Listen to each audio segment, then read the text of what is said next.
Hey there, filthy animals, Mr. Dirty back with another episode of the GTM show, and today we're going to be checking out a burrito bowl from a local spot. You're going to find this plus a bunch of other stuff from around here in a playlist called Dirty South, local South Florida spots, that's what we're calling it. Yeah, La Fogata.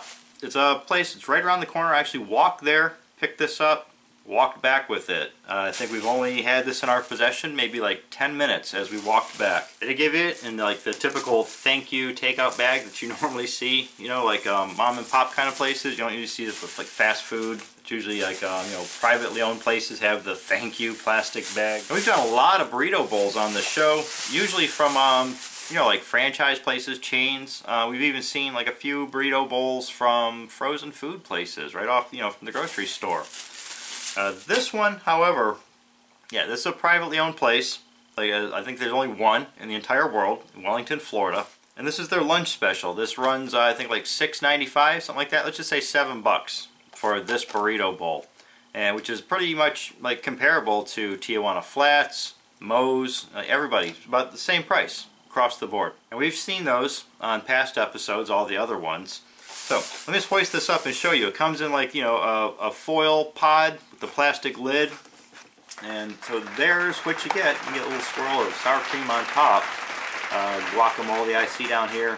I believe there's probably lettuce, tomatoes, beans, yellow rice, ground beef. I don't know if it's seasoned taco stuff or if it's just ground beef.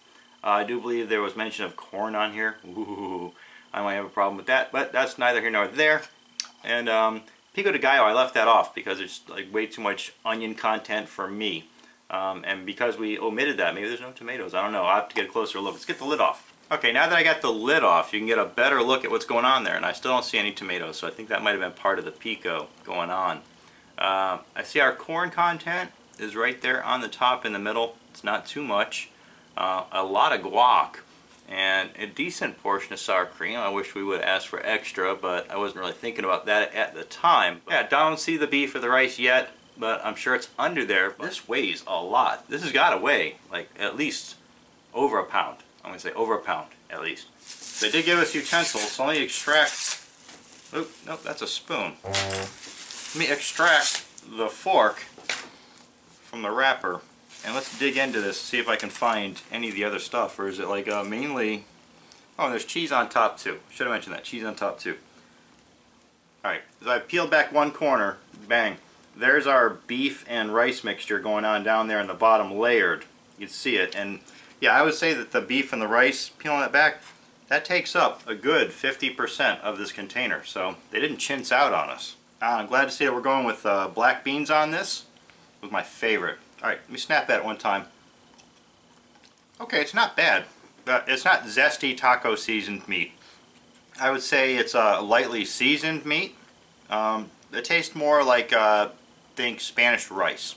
The beef has that kind of flavor to it. Like it's kind of tomatoey, lightly salted, lightly peppered, nothing over the top. It doesn't scream taco meat. The corn, you don't even notice that at all.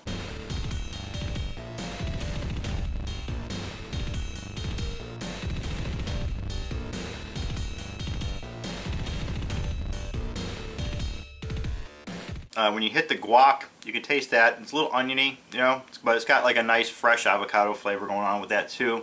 Sour cream, nice and fresh. Wish there was more of that, like I said. There's a lot of lettuce on there, more than what it even seems. But after you mix this up, I don't think that would be a problem.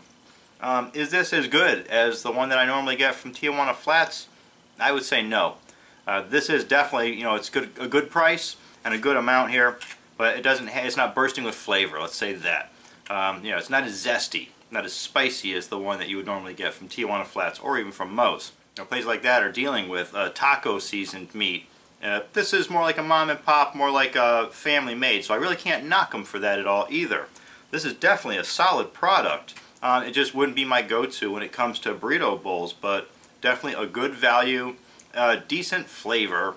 I mean, if I'm at the Publix right next door to there, and because it's so close to us, if I didn't want to go all the way over to the other side of town, yeah, I could see myself picking this up again. Yeah, 4 out of 5.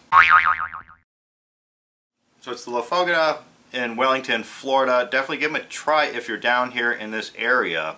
I'm Mr. Dirty, it's the GTM Show. Don't forget you can buy MacLeod shirts and hoodies down in the description. Follow me on Twitter and Instagram at The Real Mr. Dirty. And as always, get out of here. You have a rotten day.